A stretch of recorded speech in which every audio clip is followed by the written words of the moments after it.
Hey, what's up, everyone, and welcome to The Well, your source for the latest in the field of after school and summer learning programs. I'm here with my friend Hannah Krieger, and we're going to be talking about women's empowerment. Hey, what's up, Hannah? Hey, Bruno, how's it going? Good, good. So, listen, tell us a little bit about what it is that you do, where are you located, and a little bit about yourself. All right, so I am located in Denver, Colorado, just outside of Denver, and I work for the Alliance of Women Coaches. I'm the director of strategic relationships. So we work with women coaches to keep them in the field, help them advance in the field, and try to get more female coaches out there. Nice, nice. One of the things that my viewers don't know about me is that I actually started in the field of youth development by being a coach in an under 9 young girls team. And I loved every minute of it. And even back then, which was many, many years ago, there weren't a lot of women's coaches, Hmm. right? And I clearly remember making the mistake of saying, hey guys, come to the field. Hey guys, let's start the lesson. Hey guys, let's start practice. And I now even have to catch myself in making those statements because they have a certain connotation to it. So, what have you seen in your field of expertise around that issue of women coaches and how we as men coaches treat participants that are out there playing soccer? Yeah, I think language is huge, which you just brought up. I come from the youth world as well. I worked at the Rapids Youth Soccer Club, working with the little ones for a long time and working with coaches who coach the little ones. Yeah, We have to encourage more to get started at the grassroots level, at the club level, at the high school level, and then getting into the college level. It's more about retaining them because often women get to a certain point and then decide to leave the field for a variety of reasons. right.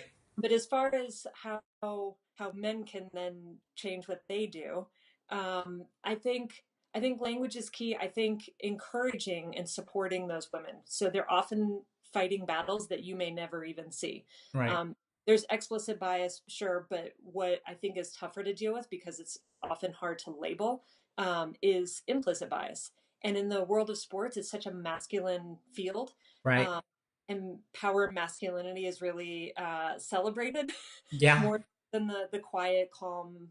So when a male coach loses it on the sidelines, often he's celebrated for being a leader and powerful and aggressive. And when a woman does the same thing, she's often viewed in a very different way. Hmm. I think men can label those things that are happening, talk about them, Hmm. and make women who are in the field already feel supported.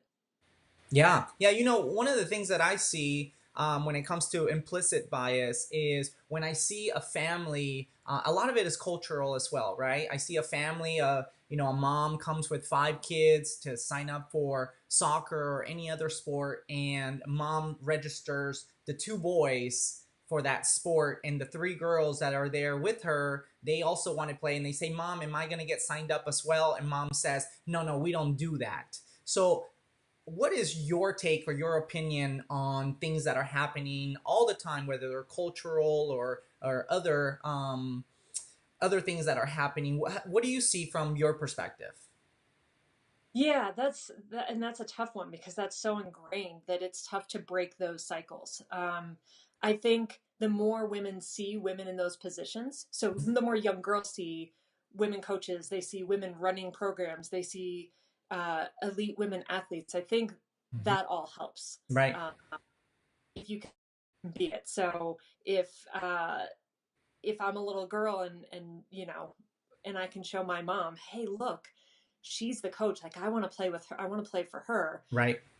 Maybe we can get somewhere. I also want to see more moms volunteering to be coaches at the grassroots level. So it's another way to bond with your kids. It's another way to experience their development. And I think the more young girls and young boys see women in those leadership roles, Hmm. sport is a powerful institution. Yeah. Yeah. So what would you say, what would you say when we're actually doing that grassroots work in communities? Because one thing is to be on the women's US national team and you see them playing and they're extremely successful and have been for a long time.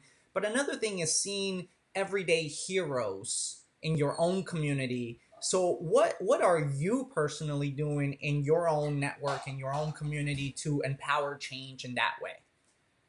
Yeah, that's a good question. I am talking to the women who are coming up with me and coming up in the next generation, talking to them about getting involved, whether it's coaching, working with young people.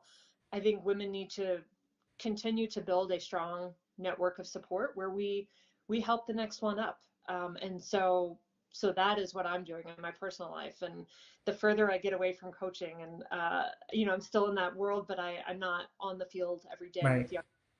It gets a little tougher.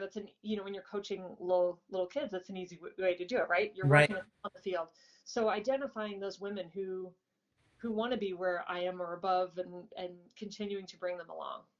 So, in terms of actually translating that into best practices that anyone can use out there, whether it's in the educational setting or in the coaching setting or anywhere else, are you saying to me that at the end of the day, it comes down to building relationships with people, and then two is advocating for people to bring someone with you or to promote opportunities for leadership? Is that what you're telling me? Yeah, you said it much more eloquently than me, but yes, that is what But I'm. is it really as easy as that? Um, I think the building relationships has to be very intentional. So it's one thing to say, yeah, I talk to her every now and then, but being intentional about reaching out to them and checking in to see how things are going. What are their goals? What are they working towards? And so having a calendar almost of like, I'm going to reach out to this person and on this day, and then I'm going to reach out to this person. Yeah. And I have recently started putting reminders in my calendar to do those things. Good. Um, because otherwise you get caught up in the day-to-day life, and Yeah. those things easily pushed aside as lower priority, but ultimately they should be our highest priority. Yeah, yeah. So let me ask you this. What is one story, one thing that you remember from all your years of experience that keeps you, waking up in the morning with the drive and charge to continue to do this work? Yeah, there's a lot of them. I think it's not so much the bigger moments, but the little ones Hmm. that I really appreciate. So um, at the Rapids, I oversaw like I said, the younger ones, the Hmm. tens and up, and we often had volunteer coaches at the really young ages, Hmm. and it's 90% of the time it's the dad that steps up, Right. and we had a team, a six and under team that didn't have a coach, and I talked to a mom who was really reluctant, didn't have a lot of experience, didn't feel comfortable in that role. Hmm. And the more I talked to her about it, she decided this was something she was going to do for her daughter, Hmm. and so she stepped up into that role, and through support, like pretty regular support, with curriculum, with just words of encouragement, thrived, and she became one of our best volunteer coaches. Nice. So not only did she develop a new skill set, which is pretty amazing for her, right? Hmm. She found this new thing within her that she could do and succeed at, but then she's sharing that with 6, 7, 8 little girls who Hmm. now see this woman who has gone through, and she was honest with them, like, I'm new at this and I'm going to be learning with you. And so they're watching her grow while they're growing. And it's, to me, that's the full circle. That's, if you can Yeah. get learning on all those levels, and affecting that many people, that's what keeps me going. Yeah, no, one of the things that I always talk about in this channel is the idea of not just being or trying to be a role model, but trying to be a real model, right? Mm. And the concept of someone putting being vulnerable enough to say, and I'll give it a try for the bigger picture rather than how I'm feeling comfortable or not comfortable is in itself finding your voice to break cycles, right? So for that mom, good for her. But more importantly, for those young people that are watching her step up and make mistakes and have successes, that's it, right? Is going through that journey and that process and trial by error sometimes and Mhm. feeling supported. And so I appreciate that. So Hannah, in your world, how do you stay motivated? Because it sounds like your job is to fill other people's buckets. Yeah. So what's your bucket like? How does it get filled? And what do you do intentionally to make that happen? Yeah, so I think being intentional about bringing the next woman along, that actually fills my bucket. That makes me feel like what I'm doing is worthwhile. Yeah. And then, and for myself, I think it's continued learning. So um, I have a lot of interest in, and inside the work I do, but then outside the work I do, that Hmm. I push myself to keep taking classes, to keep reading, Hmm. to talk to new people, to um, you know learn from people like you. Yeah. So So who brought you up? Who was the one you talk about the bring the next one up? Who brought yeah, you up? one of my high school coaches, Kathy Ash. I was 16 years old, and she told me, Hannah, I'm gonna have you join me coaching. Nice. And so and it was a mentor. She called it the soccer mentor coaching program, and we worked with 9-year-olds, and so we had a group of young girls. It was two of my teammates and me that worked with Kathy. Hmm. And we did it once a week. So I got my coaching start at 16 years old. She was the first female coach I ever had. I adored her. I thought she was the greatest thing in the world, because I'd never seen a woman do that. Yeah. And so she got me started. I still talk to her. She's an incredible woman, and I've been coaching ever since, and it's because of her.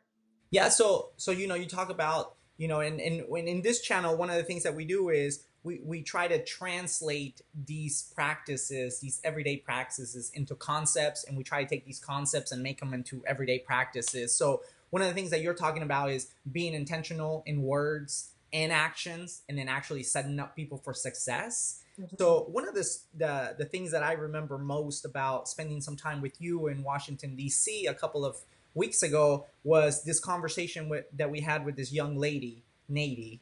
Yeah. And so tell me about that, or if you could share with my viewers, what do you remember about that conversation as it relates to women empowerment?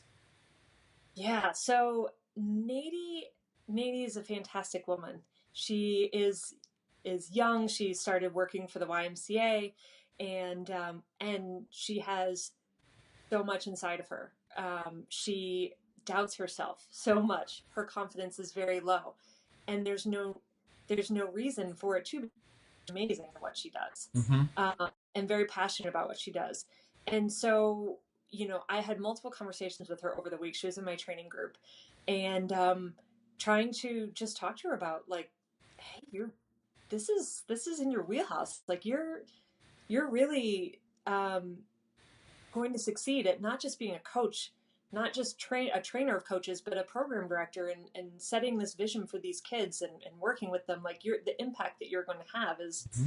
is pretty incredible. And I think so she needed to hear that she was worthy, that she was the right person for the job.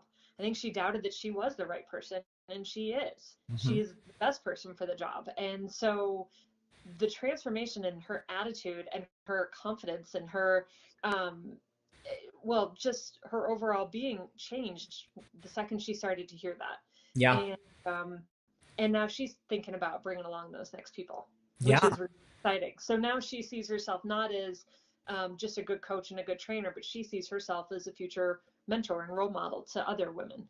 And I think that's really powerful, to just change someone's point of view Mm-hmm. and the perspective, Yeah. and get them to think about what they're doing in a slightly different way. Yeah. So one of the concepts that I always talk about is adding layers to what you are already doing or who you are already are as a person, right? It's not about being somebody different or changing, or it's about adding to your toolkit, adding to your toolbox, adding layers to your programming, adding to what you already have that's already working. But the first step that I think you mentioned that we have to point out is the first thing is to realize what you already have, whether Yeah. it's inside or your offerings. And then after you realize what you already have, which is your set of assets, then figure out what else can I add to make this program better or make what I offer better. So, how do you add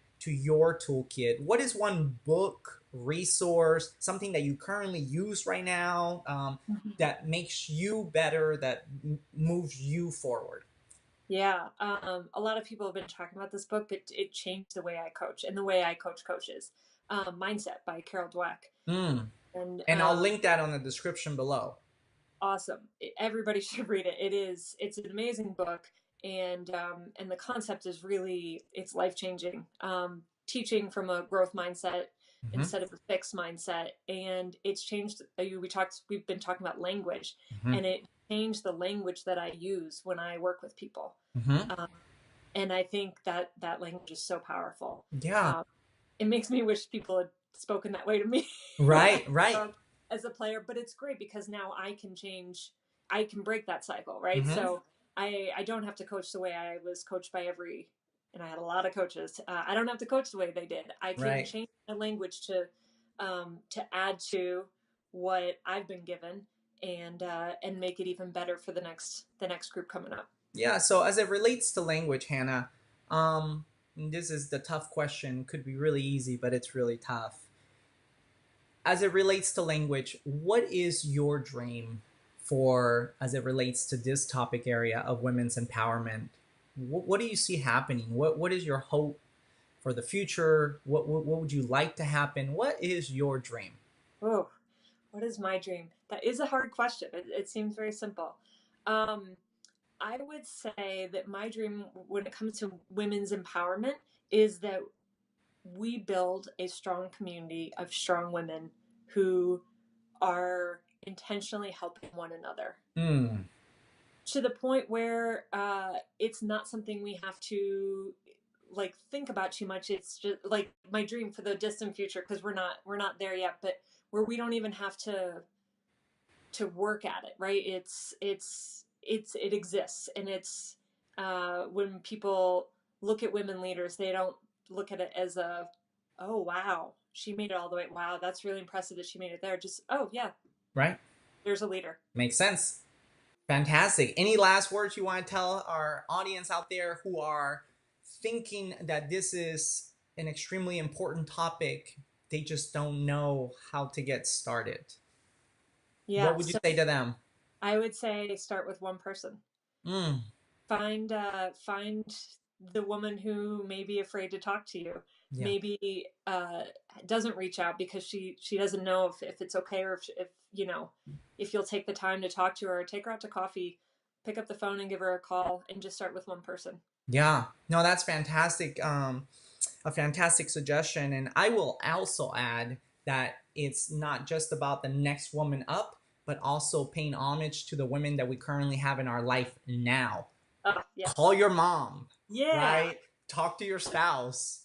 Tell them something of how they currently impact your life right now. absolutely. I wholeheartedly agree with that. Hannah, thank you so much for your time. I will be chatting with you soon. That sounds good. Thanks, Bruno. Great.